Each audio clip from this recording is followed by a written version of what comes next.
നമസ്കാരം. കപ്പൽ മുങ്ങിയതെങ്ങനെ? ആ അപകടകരമായ വസ്തുക്കൾ എന്താണ്?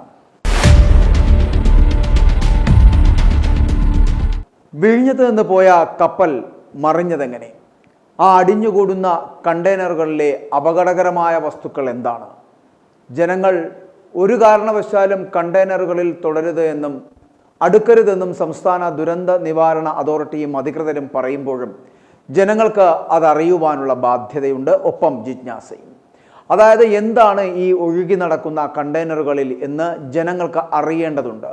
അത് ജനങ്ങളോട് തുറന്നു പറയണം അധികാരികൾ. കേരള തീരത്ത് നിന്ന് 38 നോട്ടിക്കൽ മൈൽ അകലെ അറബിക്കടലിലായിരുന്നു കപ്പൽ അപകടത്തിൽപ്പെട്ടത്. കപ്പൽ ചരിഞ്ഞതായും കപ്പലിൽ നിന്നും കുറച്ച് കണ്ടെയ്നറുകൾ കടലിലേക്ക് വീണതായുമാണ് സംസ്ഥാന ദുരന്ത നിവാരണ അതോറിറ്റി ആദ്യം അറിയിച്ചിരുന്നത്. അപകടകരമായ വസ്തുക്കളാണ് കണ്ടെയ്നറുകളിൽ ഉള്ളത് എന്നാണ് വിവരം നൽകിയത്. കപ്പലിൽ നിന്ന് marine gas oil, MGO, very low sulphur fuel oil എന്നിവ ചോർന്നതായിട്ടാണ് സംസ്ഥാന ദുരന്ത നിവാരണ അതോറിറ്റി ആദ്യം അറിയിച്ചത്. എന്നാൽ ഇവയൊക്കെ അത്രത്തോളം മാരകമായ സാധനങ്ങളാണെന്ന് ചോദിച്ചാൽ അത് അല്ല. പക്ഷേ എന്തുകൊണ്ടാണ് ഇപ്പോൾ ഇത്രത്തോളം ഭീതിതമായിട്ടൊരു അന്തരീക്ഷം ഉണ്ടായിരിക്കുന്നത് എന്നാണ്.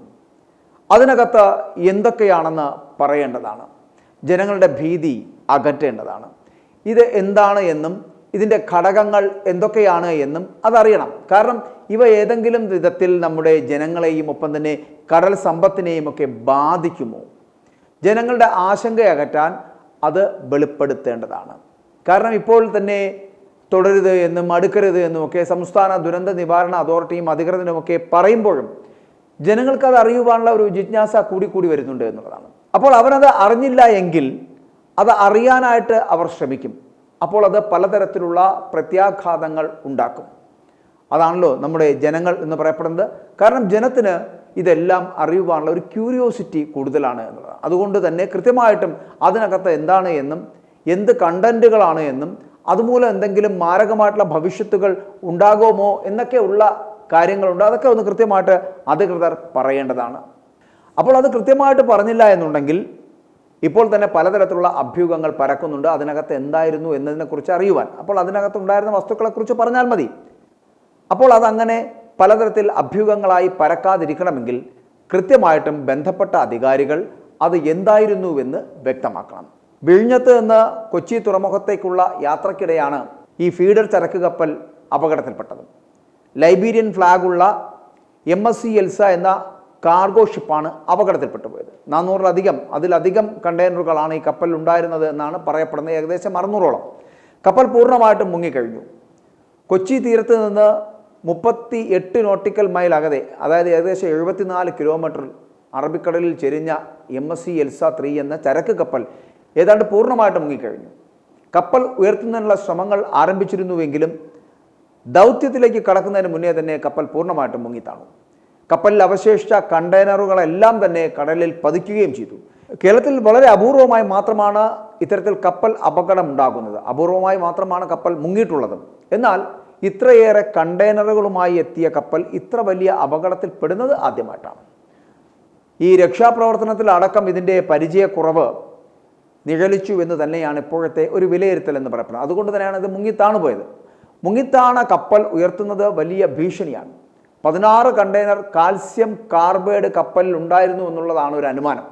വെള്ളവുമായി സമ്പർക്കമുണ്ടായാൽ ഇത് അസറ്റിലിൻ ബാധകമായിട്ട് മാറി വൻ സ്ഫോടനം ചിലപ്പോൾ സംഭവിച്ചേക്കാം. മറ്റ് 13 കണ്ടെയ്നറിൽ ഹാനികരമായിട്ടുള്ള വസ്തുക്കളും കപ്പൽ ടാങ്കിൽ 450 ടണ്ണോളം ഇന്ധനവുമുണ്ട്. അപ്പോൾ സംസ്ഥാനം നേരിടാൻ പോകുന്നത് സത്യം പറഞ്ഞാൽ വലിയൊരു ഭീഷണിയാണ്. അപ്പോൾ കപ്പലിലെ ഭാരമുള്ള കണ്ടെയ്നറുകൾ കടലിൽ പതിച്ചു എന്നുള്ളതാണ് സൂചന. അപ്പോൾ കടലിലെ സമ്മർദ്ദം കാരണം കാൽസ്യം കാർബൈഡ് വെള്ളവുമായി സമ്പർക്കത്തിലായാൽ അത് വലിയ പ്രതിസന്ധി രൂക്ഷമാക്കുക തന്നെ ചെയ്യും. കപ്പൽ പാതയിലൂടെ പോകുന്ന കപ്പലുകളും അപകടത്തിൽപ്പെടും.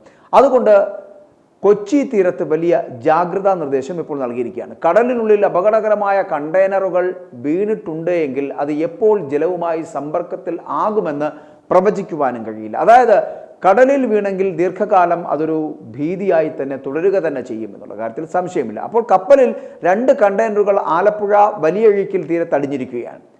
തറയിൽക്കടവ് ഭാഗത്താണ് പുലർച്ചെ നാട്ടുകാരെല്ലാവരും കൂടി ഈ കണ്ടെയ്നർ കണ്ടെത്തിയത്.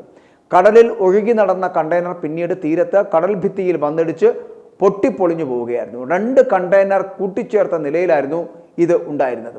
അപ്പോൾ കണ്ടെയ്നറിനുള്ളിലെ ഭൂരിഭാഗം വസ്തുക്കളും കടലിൽ വീഴുകയും ചെയ്തു. കണ്ടെയ്നറിനുള്ളിലെ നിന്ന് ഏകദേശം ഓറഞ്ച് നിറത്തിലുള്ള ബോക്സുകളടക്കം കരക്കടിയുകയും ചെയ്തു.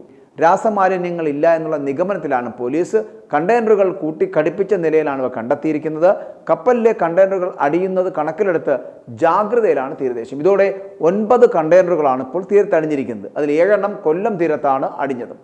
ചെറിയൊഴിക്കൽ, ചവറ, പരിമണം, ശക്തികുളങ്ങര ഭാഗങ്ങളിലാണ് ഈ കണ്ടെയ്നറുകളെല്ലാം അടിഞ്ഞുകൂടി. ഇതിൽ പരിമണത്തെ 2 കണ്ടെയ്നറുകൾ കടലിൽ ഇപ്പോഴും ഒഴുകി നടക്കുന്നു എന്നുള്ളതാണ്. ഇതാണ് ആശങ്ക ഉണ്ടാക്കുന്നത്. കപ്പലിലെ ഇന്ധനമായിട്ടുള്ള എണ്ണ ചോർന്നിട്ടുണ്ട് എങ്കിലും, അങ്ങനെയാണ് സർക്കാർ പറയുന്നത്, കടലിൽ വീണത് കപ്പലിൽ ഉപയോഗിക്കുന്ന ബങ്കർ ഓയിൽ ആയിരിക്കാനാണ് സാധ്യത എന്നുള്ളതാണ്.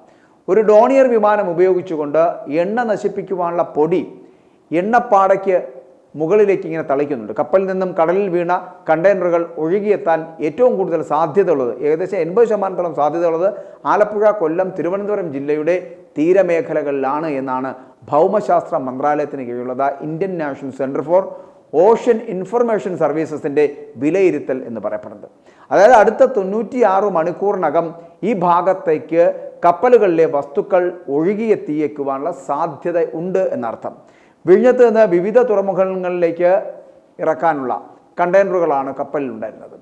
റഷ്യൻ വംശജനാണ് ഈ കപ്പലിൻ്റെ ഒരു ക്യാപ്റ്റൻ എന്ന് പറയപ്പെടുന്നത്. കപ്പലിലുണ്ടായിരുന്ന മറ്റുള്ളവരിൽ 20 പേർ ഫിലിപ്പീൻസുകാരും 2 പേർ യുക്രൈൻകാരും 1 ജോർജിയക്കാരനുമാണ് എന്നാണ് അറിയാൻ കഴിയുന്നത്. കൊച്ചിയിലെത്തി തൂത്തുക്കുടിയിലേക്ക് പോകേണ്ടതായിരുന്നു ഈ കപ്പൽ എന്ന് പറയപ്പെടുന്നത്. കഴിഞ്ഞ ദിവസം രാത്രി 10-നാണ് കൊച്ചിയിൽ എത്തേണ്ടിയിരുന്നത്. 183.91 മീറ്റർ നീളവും 25.3 മീറ്റർ വീതിയുമുള്ള ഫീഡർ സർവീസ് വിഭാഗത്തിൽപ്പെട്ട കപ്പലാണ് ഈ അപകടത്തിൽപ്പെട്ടത്. ഞാൻ ആദ്യം പറഞ്ഞ പോലെ വിഴിഞ്ഞത്ത് മദർഷിപ്പുകൾ എത്തിക്കുന്ന ഉൽപ്പന്നങ്ങൾ ഇന്ത്യയിലെ വിവിധ തുറമുഖങ്ങളിൽ എത്തിക്കുന്നത് അപകടത്തിൽപ്പെട്ട കമ്പനിയുടെ ഉടമസ്ഥതയിലുള്ള ഇത്തരത്തിലുള്ള ഫീഡർ കപ്പലുകളിലാണ്. അപ്പോൾ ആ കപ്പലാണ് ഇപ്പോൾ അപകടത്തിൽപ്പെട്ടത്. അതുകൊണ്ട് എന്തുകൊണ്ടാണ് ഇത് സംഭവിച്ചത് എന്നറിയാൻ ജനങ്ങൾക്ക് സ്വാഭാവികമായിട്ടും അവരുടെ അവകാശമുണ്ട്.